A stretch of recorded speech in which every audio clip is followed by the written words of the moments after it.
I had fun watching that game today. I did. The Las Vegas Aces, me and my squad, they showed some real heart. They showed some real championship heart. I don't know what happened in the second half, especially the fourth quarter for the Indiana Fever.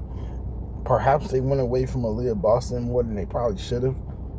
But in fairness, she did look kind of winded.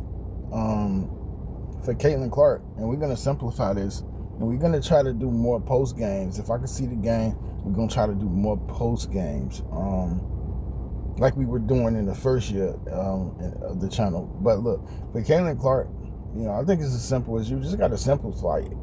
You got to simplify things. You're making it too hard on yourself. You're needing your 3-point shots to go in early, late. I thought she had a wonderful first half. When I called the game live, I talked about how Caitlin, was assisting like John Stockton in the first half. For me, with the Fever, rooting for both of these teams really had me excited for today's game. But I think for the Indiana Fever, if you're not getting it from Kelsey Mitchell, Caitlin Clark, or Aaliyah Boston, where you getting your offense from? Like, Sophie is nice, but she's probably gonna give you a couple threes, but that's about it. Lexi Hall, she could be on, she could be off, and anything in between. And if you look at it, Natasha Howard, it's the same thing. She might be really on, well, she might be in the middle of the road in terms of what she's gonna get you. Everybody's clamoring and asking about DeWanna Bonner, but DeWanna Bonner has not been having her best season. So for whatever reasons, personal reasons, due to her being shot, family issues, could it be her being away from, her wife? Who knows? But, it's something where she's not available to help us. Breonna Turner is limited in what she can give us. This team, I don't know. I mean, it's early, and you don't want to be handicapped or be handicapped to the moment. You don't want to be that person. You don't want to be a hostage of the moment. But I don't know if this team has enough weapons. And you might say, they got two top players in Aaliyah Boston and Caitlin Clark. And I tell you, that I would agree with you. They do have two top-notch players, as well as, a third in Kelsey Mitchell. But when they're down, they're out of games. And they're not even down by much, because defensively, you don't have it going for you. You can't get stops. This team struggles to get stops. The rebounding battle is something that, they got to shore up on. Boston had a wonderful first half, and I loved every minute of it. You go, Aaliyah Boston. You had a wonderful performance. Caitlin Clark shooting 1 for 17 from 3-point range. That's why I said she got to simplify the offense. But from my discussions with others, be it social media or people I know, just from having conversation, all she knows is what she knows, and that's concerning. That is very concerning. If she don't make the adjustments, if things continue to go left for her, will she? Excuse me, y'all. Man, will she make the adjustments needed? Shot selection, IQ. Will she participate on the defensive side of the floor? So far, coaches have been really nice to her in that regard, leaving her out there. Steph White started out, taking her out, subbing her out for defensive purposes. It's sad, but you might have to go back to that. I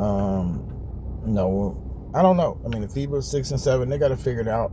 They got to get it figured out. I mean, 13 games have been played, so they got 31 more games. They got to get this. They got to get it figured out. They got to break this losing streak. Caitlin has to snap out of it some kind of way, and I suggest that she, penetrate more, get to the cup, try to get fouled, mix it up. This is the WNBA. You're not in Iowa anymore. You got to mix it up. I mean, these things, you would have thought that Caitlin would have been mixing it up all along, her offensive bag and shot selection, but no. She's doing what worked for her, but it didn't always work. But when I can't stop. Can I stop? But like when I look over at the Las Vegas Aces, big win, showed some fight, showed some competitive spirit. I loved it. A'ja Wilson showing you what true resiliency means, coming out in that second half, you know, getting established, showing you why she's one of the best, showing you, you know, why she is who she is. You know, only Nafisha Collier stands in her way. With A'ja Wilson playing great, you know, the Aces will always give themselves a chance. And, you know, 6-7 on the season now. You know, it's still, again, 31 games as well for the Las Vegas Aces. You know, I love Aaliyah Knott getting out there and showing up big time. I'm a huge Knott fan. I am a huge Aaliyah Knott fan. She made a big shot to get the Aces. I think they first lead of the game.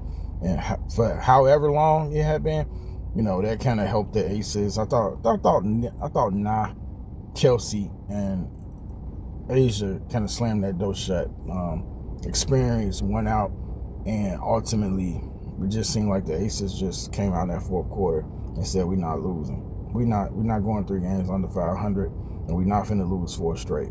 So proud of the effort from the Aces. Proud of the effort that my Aces gave me. Need to see this more consistently. And for the Indiana Fever, and obviously for A'ja, just continue to get better. Obviously, Becky Hammond needs to give Aaliyah 9 more minutes. And I don't know about no Jewel. I don't know about Jewel. She just what she is, I guess. But when I flip back to the Fever real quick to end the video, something's got to change. You know, something's got to change, and you know we got to ask ourselves, you know, can Caitlin get up out of this slump and do it successfully? But look, I'm gonna go ahead and end the video right here. But I will say it was a wonderful game between both of my teams earlier. I'm glad I streamed it, and each of them have their very own weaknesses. Neither one is perfect. And I said that, you know, the Aces haven't been playing Aces basketball this season, but they had enough to get past the Indiana Fever. So, you know, we'll take it. We'll take the victory. I think both teams are still good enough to make the playoffs. So, you know, at some point, you know, we'll see what happens down the road. But they both need to rack up wins. They both need to get wins. You know, this is a league that's always improving. So you got to be willing to improve with the league. With that, I'm out. Peace.